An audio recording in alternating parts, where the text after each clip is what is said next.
Advice zote unanipanga ni za nini? Haya. No more trouble in paradise. Trisha, how you feeling? Vengeful.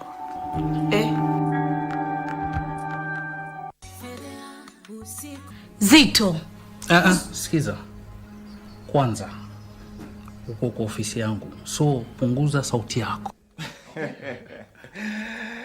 Mr. Zito, kibali tuko nacho ndo hichi hapa, kutoa katika mjengo. Na kama itashindikana tutatumia nguvu, hata polisi tutaita hapa. Iteni polisi na mimi nitaita polisi wangu. Nisikize Mr. Zito. Hautashinda kunizungusha mimi hapa ndani kama mtoto mdogo. Sasa wewe badala kuja na suluhisho unakuja na maswali zaidi. Unazidi kunipatia matatizo. Only 21 days. Failure to that, ninashika mali zako zote.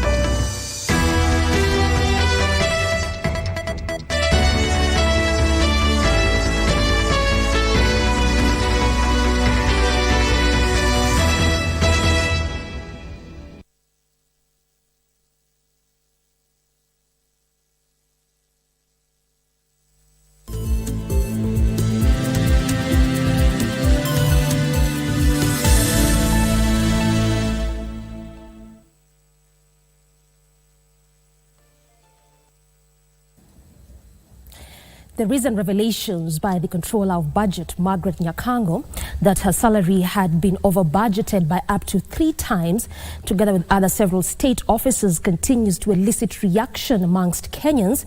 This coming at a time where KRA admitted that they failed to collect the targeted tax for the first quarter of the financial year.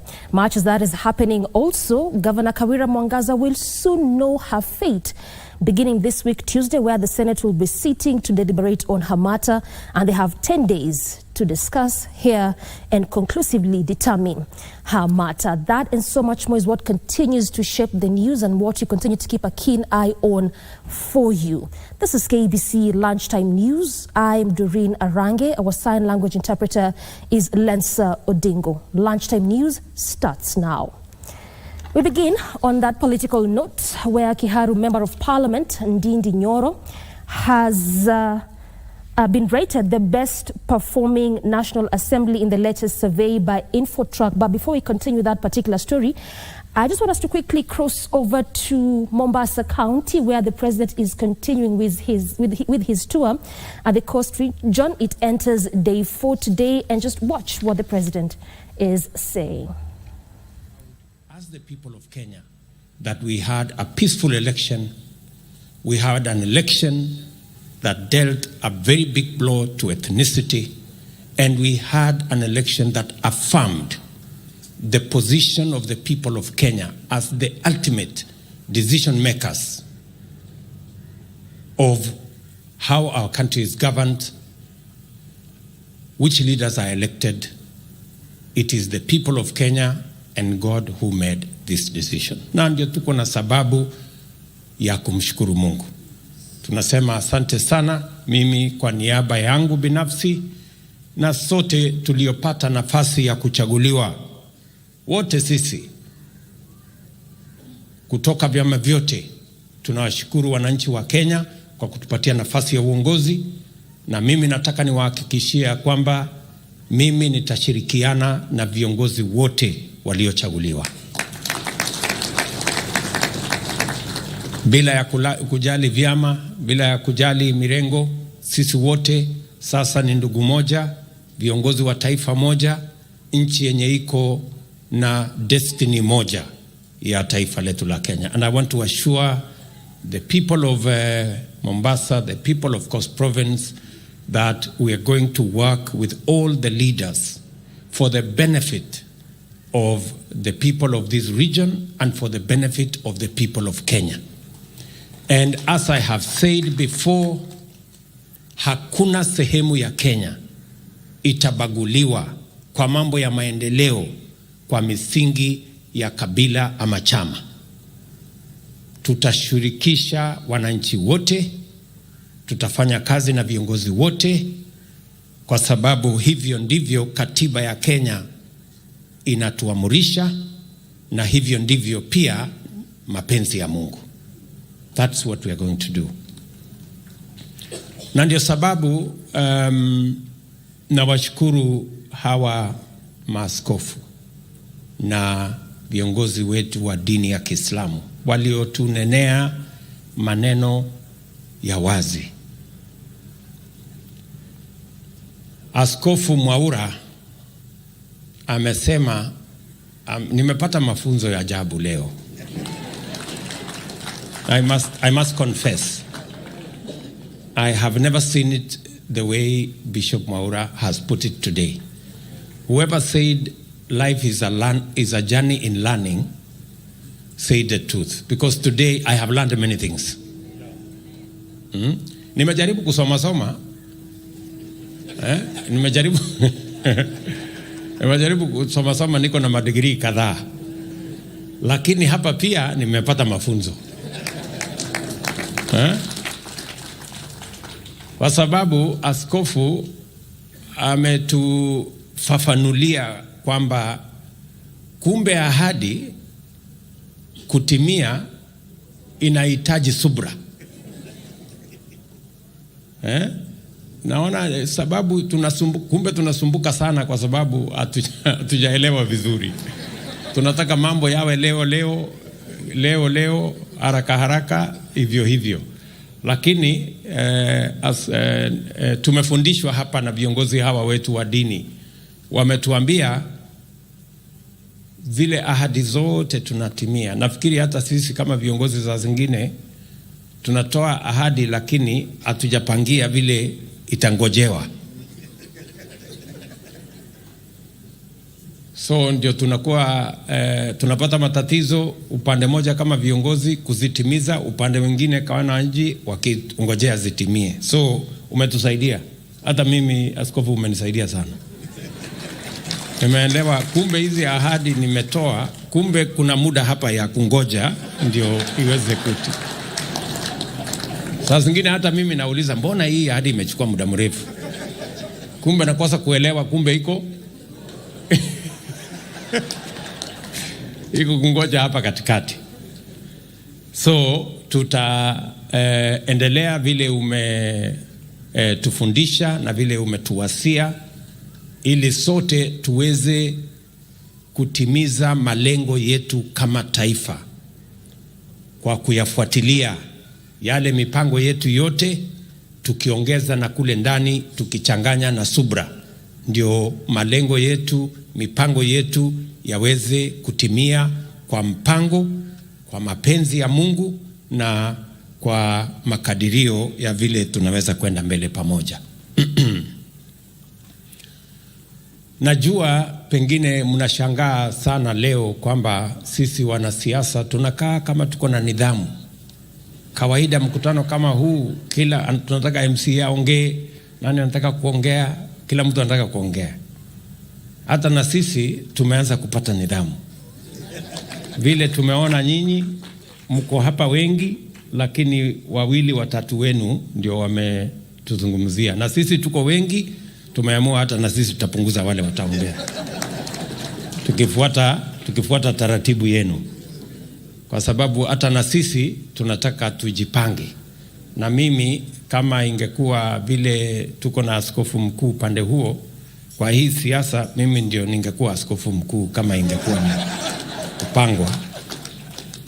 Na ndio sababu najaribu pia kuwapanga hawa watu wangu wa siasa tuwe pia na kiasi.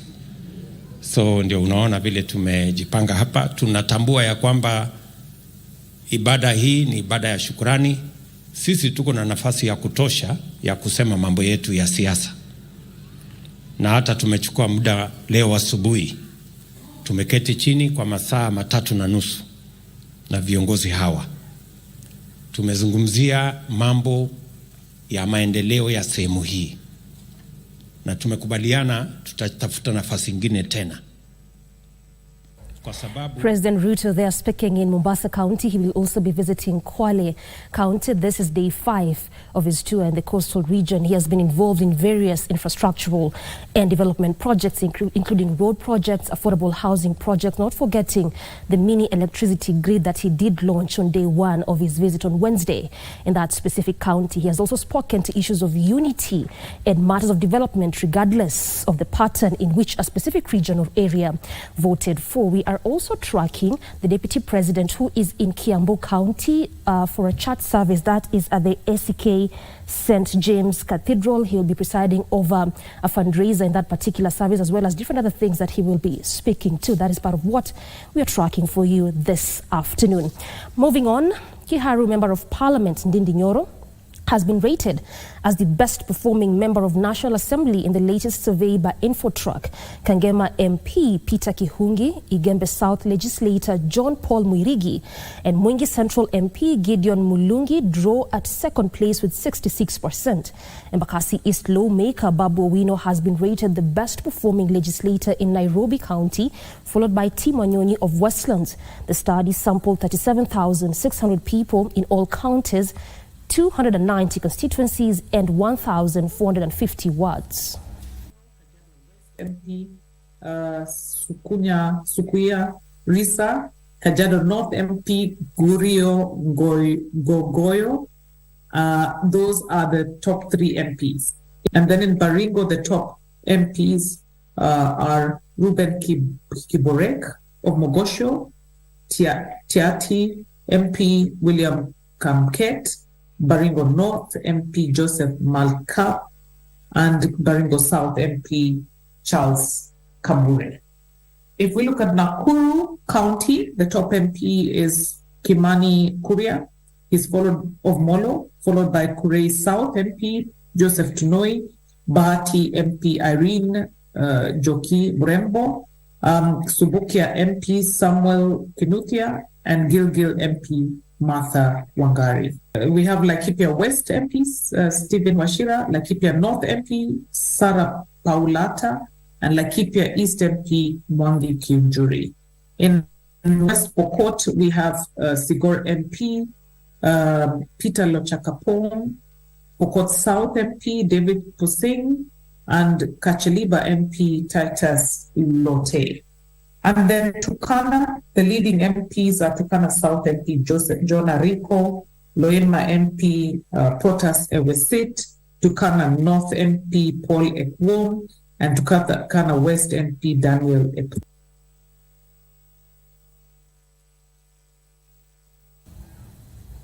And the Ethics and Anti-Corruption Commission says it is going after police commanders who send their junior officers to collect bribes on their behalf.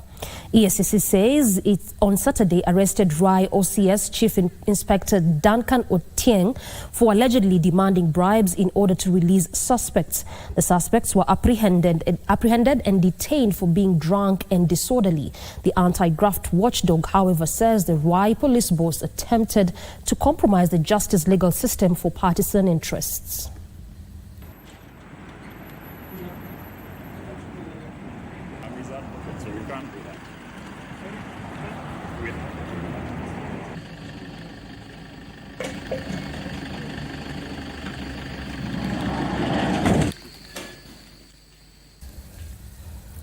Exactly 12 minutes past the top of the hour, we are due for our first break this Sunday afternoon. We recoil with plenty more of what is continuing to make news headlines this hour.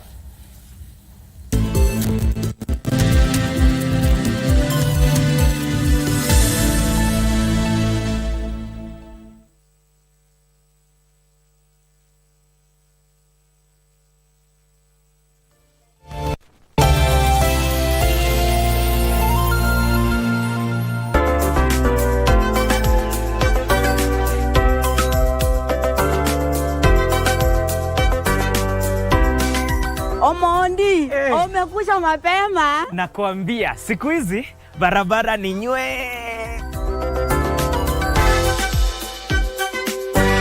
Kenya Roads Board is committed to ensure an efficient road network for a prosperous nation. Your fuel levy at work.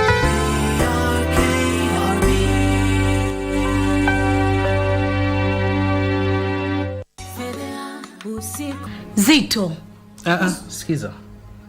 Kwanza uko kwa ofisi yangu, so punguza sauti yako. Mr. Zito, kibali tuko nacho ndo hichi hapa, kutoa katika mjengo. Na kama itashindikana tutatumia nguvu, hata polisi tutaita. Iteni polisi na mimi nitaita polisi wangu. Nisikize Mr. Zito. Hautashinda kunizungusha mimi hapa ndani kama mtoto mdogo. Sasa wewe badala kuja na suluhisho unakuja na maswali zaidi. Unazidi kunipatia matatizo. Only 21 days. Failure to that, ninashika mali zako zote.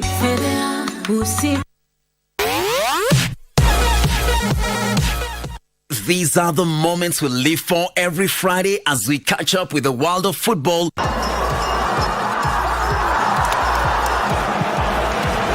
Manchester City go in front. With your favorite stars in rivalries like no other that keeps you on the edge of your seat. Learn a few tricks that keep you ahead of the game and spice it all with unforgettable moments on Dunda Dunda. On Saturday, you're in for another treat as we rock your weekend with all sporting disciplines, bringing you insights on what's happening behind the scenes as we share players and athlete stories, preparations, and celebrate their achievements. Charging to the line. Is it going to be a world record? Yes, it is. She smashed it. Whatever angle you look at, we've got you covered. KBC Channel 1. Your true sports partner. Towards the end of 2013, I just developed a lump kwa my right breast. Sikuwa nakaelewa. But after 1 week, kakitu kalikuwa kakamegro kiasi. Wengine hata wataki kudisclose ya kwamba ni wagonjwa. Mimi ile kitu nilifanya ni kama niliambia dunia yote niko mgonjwa. Hapo ndipo niliona ukweli si ati kansa ni kifo. Ni bora tu inaanza kwa akili yako. Ukishakubali ya kwamba uko mgonjwa, matibabu uanze na ukubali unaanza matibabu, unapata kupona.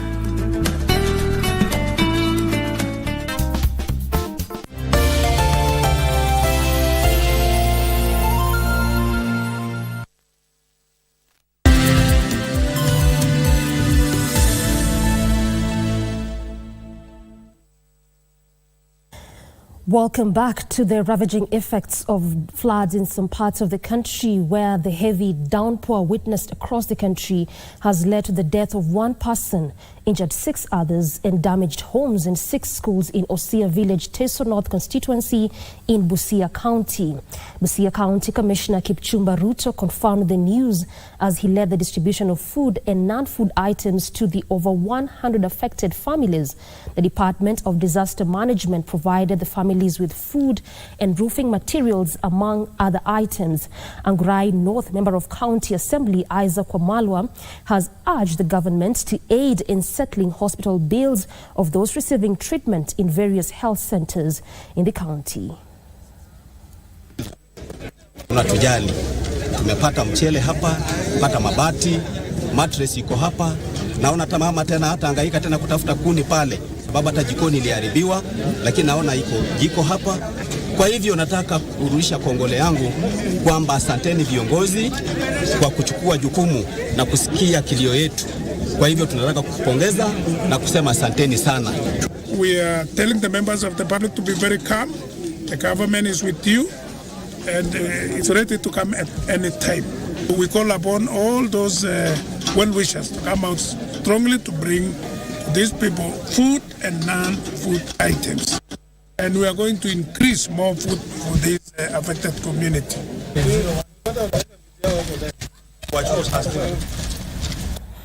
Still on that floods issue, heavy rains being experienced in the country have caused havoc in Maua Town, Igembe South Sub-County, in Meru County. The affected residents are counting losses after their properties were submerged in water, with some of them forced to move to neighboring towns. They are now calling on both the national and county governments to assist them with basic commodities such as food and beddings.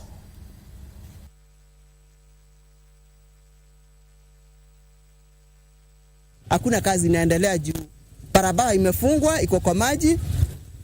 Tumekuwa kama tuko kwa ocean, na kwa hivyo ikawa wengi wetu hatuna la kufanya, ni kuhama. Maduka zimefungwa, vitu za duka zimeharibika. hatuna la kufanya, ni kutafuta kwingine tunahama. Nyumba zimeingia maji mpaka mahali tunakaa kwa ploti, vitu vimeenda na maji, hatuna hata masufuria, matri zote ni maji, mpaka watoto sasa wanateseka. Elsewhere, a family in Changamwe, Mombasa County, is demanding justice for the mysterious death of their kin at a local hospital. The family of Jackson Mutisia says he was rushed to the facility at 3 a.m. after complaining of chest pain and difficulty in breathing. The family, however, says their son remained unattended for hours, leading to his untimely demise.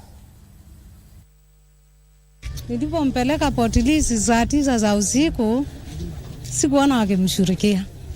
Wakaanza kutuma ndawa, nenda kule, chukua ile. Ikiwa haijafika saa 3, nilikuwa nimemaliza 7,000. Na saidiki. Sasa hata mpaka watu wanaogopa kwenda katika hizi hospitali hizi za umma, kwa sababu wanaona pengine hawatapata huduma ambayo ni ya maana, na pengine kukikoseka kitu kidogo tu maisha yanapotea. Any hope for justice for the kin of that family? And the National Land Commission has been petitioned to intervene in the land tussle pitting the Nakuru County government and the management of the War Memorial Hospital in Nakuru County. Former Bahati Member of Parliament Kimani Ngunjiri says the takeover of the private facility by the county government of Nakuru a couple of weeks ago has exposed patients and over 200 members of staff to incomprehensible sufferings.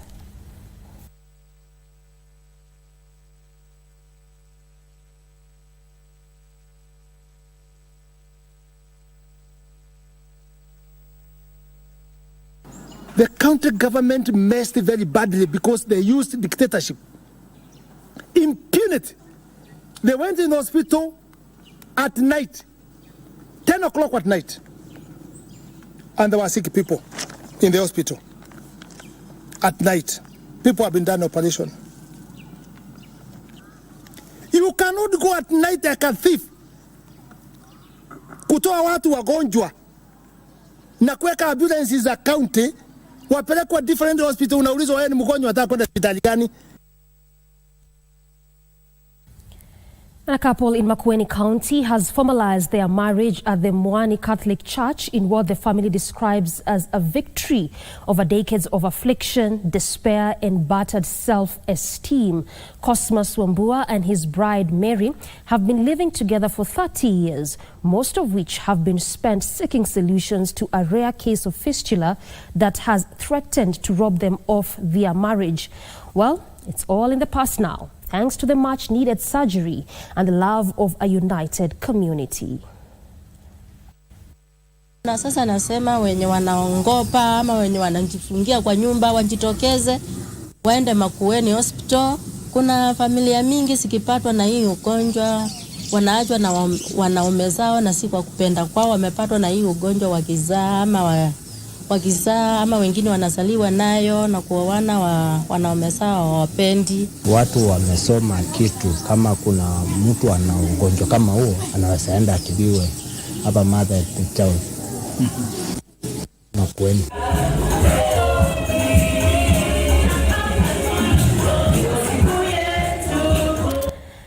Elsewhere, elders from the Kipsigis and Kuria communities living along the Migori and Narok County borders have pledged to speak to their people to end border conflicts that have claimed 3 lives in the past 2 months and slowed down development. In a joint meeting held at Lolgorian in Narok County and attended by the Migori Deputy Governor Joseph Mahiri and his Narok counterpart, Tamalinya Koech, Kipsigis Council of Elders Chair Daniel Soy and Mwita Marwa, who leads the Kuria Council of Elders, said no meaningful development can occur in the absence of peace. The deputy governors, on their part, called on the authorities to deal with any leaders abating border conflicts in the region. Na serikali, viongozi wa usalama ambao wako hapa, kwamba watahandle watu ambao wanatumia binafsi ama watu wengine kuchochea vita katika hizi maeneo mbili. Na ng'ombe wakiipwa kule kwa boda, sio watu wa Ang'ata ama watu wa Migori ndio wameipa. Kuna mwisi ambaye ameipa na huyo ndiye anafaa kushikwa. na tukakubaliana amani itakuwa. Amani oye! Oye! Amani oye! Oye! Mtu akigusa mwingine, watu wa usalama wako hapa, waangalie hiyo maneno. Away from that, a family in Kabete, Kiambu County, is appealing to well-wishers to help them raise 6 million shillings to cater for a bone marrow transplant for their daughter, who is supposed to undergo the procedure in India. Evelyn Mudhoni was diagnosed with chronic myeloid leukemia in 2016. Our reporter Alvin Kaunda caught up with her and filed the following report. 22-year-old Evelyn Mudhoni was in good health until the year 2016. We closed for our holidays, our long holidays. I was in Form 1 then. And when I came home, everything was fine until I just started having headaches. Very severe headaches, nose bleeding, dizziness. Evelyn says despite her condition, her will to keep going is still strong. I have just finished my college studies. It has not been easy for her, and especially being a young person and taking medicine on a daily basis, it has not been easy. Financial constraints, however, have caused Evelyn to stay at home without any treatment. There's a test I usually do in Nairobi Hospital, and the test, when the results came out, the doctor said it wasn't good. And we need to do another treatment plan. And that is when they recommended for the bone marrow transplant. Her family is seeking to raise 6 million shillings to cover the cost of a bone marrow transplant in India. The results were not very good, and doctors said that her health is at risk. And they recommended that we need to do bone marrow transplant, as that is the only treatment available to her now. Contributions can be sent via M-Pesa paybill number 247247 under account number 794492 or via Equity Bank transfer under account number 02601184558260 with account name Evelyn Mudhoni. For KBC Channel 1, I'm Alvin Kaunda. Moving on, we now turn the crack to matters sports now, where Caroline Nyarandi was named the overall winner of the 16th leg of the KCB East Africa Golf Tour at the Par 71 Nyali Golf Club in Mombasa. In other results, Mike Mwimali carded 42 points to win the guest winner award, while Fidel Wasike Jr. was named the junior winner. Caroline Nyarandi, playing handicap 26, carded an impressive score of 44 points to beat a field of 181 golfers who registered for the tourney and made it to the day's overall team winners. The team of William Kaguta, Edwin Kipto, Caroline Nyarandi and Raj Kamal Dajal returned a combined score of 118 points to emerge the winning team. I'm going to prepare that every day, that I'm going to be playing the game every day so that I can still keep on being a winner. And sure enough, for the last 3 weekends, I have been leading. We had the Karima Golf, and we also had the last weekend, we also had another one, and I was still the winner. They beat their closest challengers, Detan Ontieki, Wilson Rading, Peter Umara, and Joan Kimani, who returned 112 points. The two teams now join 13 other teams who have qualified for the grand finale of the series that will be held at the Karen Country Club on December 15th. Playing off handicap 28, Marques Shagavi carded 42 stable points to scoop the overall men's winner award, while handicap 31 lady golfer Animari Dijon carded 39 points to clinch the lady winner award. Michael Mimwali, playing off handicap 16, carded 42 points to win the guest winner award, while handicap 17 Fidel Masike Jr. was named the junior winner. Kingo Rimwangi for Lunchtime News. And the powerhouse Kenya Ports Authority trounced Rwanda Energy Group 87-53 in a one-sided final to lift the 2023 FIBA Africa Zone 5 title in Kigali, Rwanda. Kenyan international Victoria Reynolds scored 22 points 8 rebounds and 2 assists as the Anthony Ojukwu Chargers recapture the regional title. KPA will now represent Zone 5 at this year's FIBA Africa Women Basketball League, slated for December in Egypt. The newly launched women's club competition in Africa will see the introduction of new rules that require every team to have at least 8 national players and 4 foreign players, including 2 plying their trade in any African league and 2 from outside Africa. Meanwhile, Betty Kananu scored 17 points and 8 rebounds to lead Equity Bank Hawks to a third-place finish in Kigali, Rwanda.